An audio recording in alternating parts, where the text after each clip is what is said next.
Welcome back, God's 411. I'm Kim, and this is Jim, and we have another encouraging message for you today.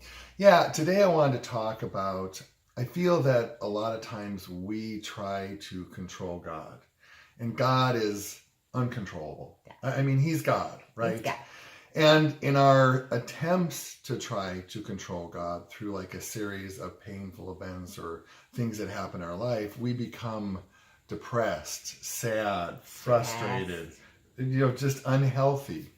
So I want you to do two things before I get started. Okay. So first of all, I want you to comment if you have ever tried to control God, or maybe right now in your life, yeah, me too.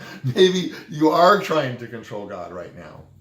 And then second, I want to tell you a quick story that's a true story.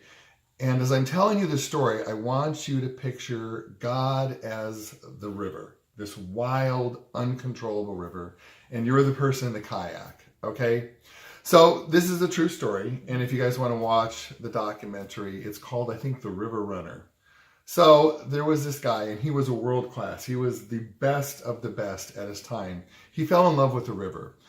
I mean, just kayaking, whitewater rafting. I mean, it was just his peace, his joy. He found his happiness. I mean, it was just his source of joy in his life. And he got better, and he got really good, and he became like the best in his time, the world. He was a world-class athlete. And of course, he started taking chances. And through his growth and the journey through the river, he lost some really good friends. Some people died. I mean, it's a very dangerous sport. And his love for this river turned into bitterness. Yeah, anger. Anger, right, when we're watching the documentary. And he lost the love and the joy that he found in the river because he wanted to control it. I mean, he tried to micromanage the river down to every turn, every wave, every suck hole. Took all the fun out of it. Absolutely. So eventually he just walked away from it. A world-class athlete. Fell into a very, very deep depression.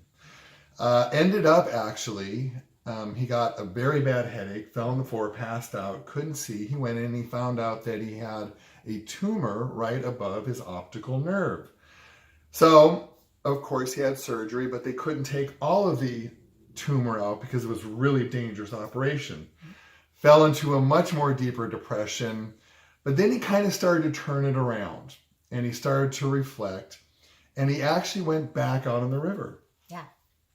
And he found his joy again. And now it was hard because he'd been away from the river so long. I mean, he had to get his techniques going. It was a little hard. But he found this joy that he lost again. Then he hooked up with these guys that loved the river as much as he did. Yeah. So then he was actually found that he was invited to raft the Indus River, which is like the world's best river in the world.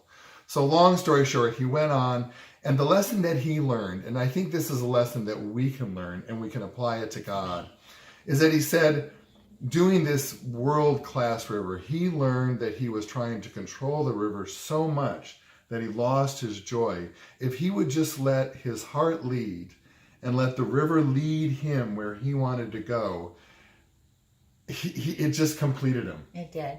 I think also a very interesting thing about this is that when he let go of that control, his tumor actually shrunk, he found out when he came back from this Indus River. And so I think it's just a testimony for us that we have to learn to take that adventure, right, the ups, the downs, the curves, the holes, all of it that's scary. It's an adventure. It is. But we've got to let God be in control. And I have a really great verse for this. This is Proverbs 16:9, and it says, "In their hearts humans plan their course, but the Lord establishes their steps." Yeah. It's so much more fun, you guys, if you just let God be in control. Yeah. Have a great day, you guys. We'll see you tomorrow. Bye.